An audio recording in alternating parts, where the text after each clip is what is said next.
If removed under the 25th Amendment due to a perceived inability to discharge the powers and duties of his office, Trump would be joining a small but peculiar club. Justin Merriman Stringer via Getty. President Donald Trump's inner circle is said to be facing fears that the biggest threat to his presidency is not impeachment, but rather his cabinet using the 25th Amendment to declare him unable to discharge the powers and duties of his office. The amendment has been invoked in this way only 3 times before, and coincidentally, each time has involved presidential colognes. The 25th Amendment of the Constitution was passed in 1967 after fears about presidential succession after President John F. Kennedy's assassination.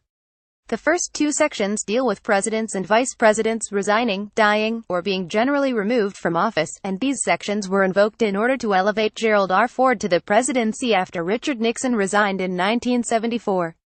The second 2 sections of the amendment deal specifically with what to do with a president who is unfit to serve, and it is these sections Trump has to worry about. If he is removed under these sections, he would be joining a small list of presidents who all had their powers temporarily removed due to doctors operating on their colognes.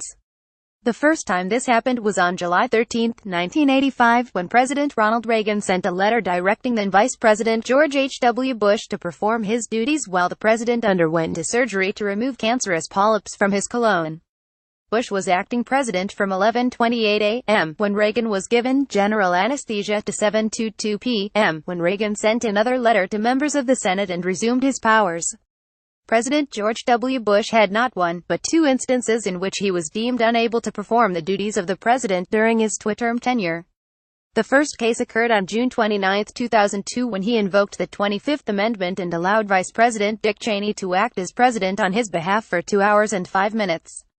The second one took place 5 years later on June 21, 2007, when Bush again named Cheney acting president for 2 hours and 15 minutes. In both cases, Bush, like Reagan, had undergone colon-related procedures, but his were of a much more benign nature. They were routine colonoscopies. See also Trump reportedly didn't know about the loophole in the 25th Amendment that lets 14 people remove a sitting president from office. See also House bill that would allow Congress to remove Trump from office gains momentum after Trump's feud with Morning Joe.